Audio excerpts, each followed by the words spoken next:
I met Jason Miller a while back, and at the time I was pitching a music show to a studio and thought Jason would be the perfect host. Well, the show didn't get picked up due to the quote-unquote dark nature of the series. However, Jason and we stayed in touch, and we worked on a few other projects together. I had the story in mind and went over it with Jason. He was to play the lead character. After spending some time on the story idea, it started to snowball into something bigger, which is now Everyday Joe. We had a few writers come in and put the meat and bones on the skeleton that I had created. I would like to thank Gavin Hignite, Nick Rose, and Zach Ward for all the help. I then met with A.J. Ricker Epstein, who would become the DP and editor of the film. We became instant friends and started working on ideas for the project. Once the script was finished, I then met with Zack Throne up in Jason's recording studio. I thought he was perfect for the part of Simon. Next, we met with Persia White, another friend of Jason's. Yet again, perfect. We pretty much all hit it off and said, let's do it.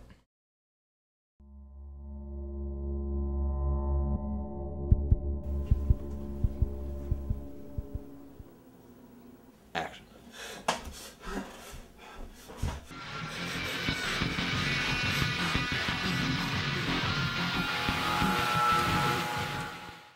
Since we were on such a tight budget and schedule, AJ and I would meet up and go over the scenes that we were about ready to shoot for the day. Since we didn't have a storyboard artist, I would act out all the scenes and AJ would then record it, play it back, and we'd go from there. We did this pretty much throughout the entire film.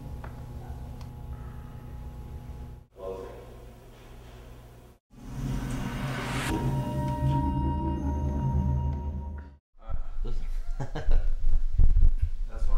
Where you are there.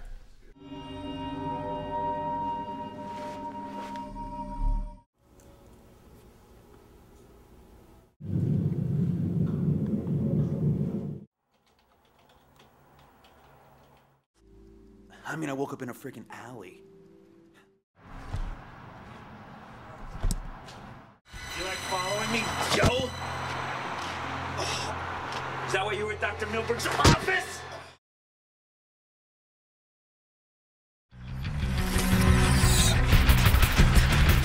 And do the whole thing. Bam! Yeah.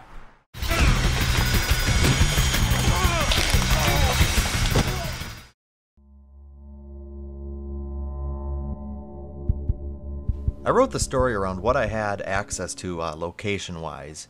My place, a friend's apartment, a building I used to work at.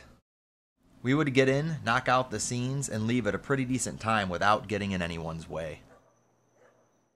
Our lead character, Joe, he's a bit off, so I wanted to give him kind of a cold feeling, surrounding him with blues and grays.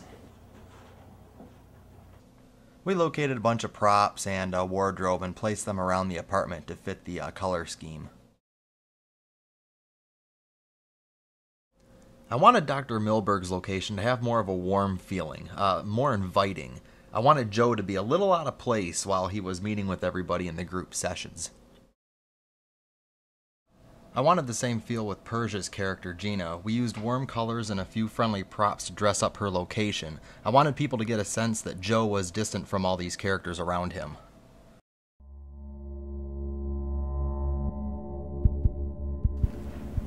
During production, I would rearrange my apartment to fit the scenes that we were shooting that day, which usually meant everything in the bedroom had to move out to the living room, or vice versa, depending on the scene. I would stay up late and paint some of the props on my spare time. Ian Loam also dished out some great artwork that we would hang up in Joe's location. On a low-budget shoot, we all had to help each other out. My brother would stop by. Sometimes I would help Jason apply the wig. Zack Throne would grab the slate when he had to. Scene 60, 62, marker. And sometimes I would play a part too. My hand dropping the knife, my leg behind a dumpster, anything to pretty much get the shot done. And of course, with no budget, you can't control everything.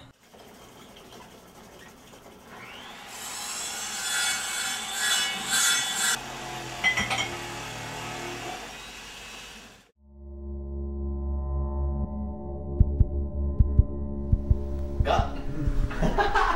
So mean. Good. You're so mean to me. Well, I just spilled coffee all over. Yeah. But it took her 5 years to invite somebody out.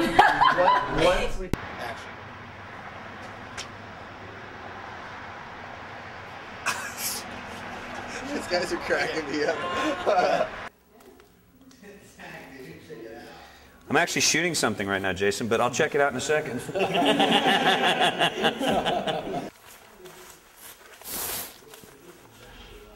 Let's do it one more time.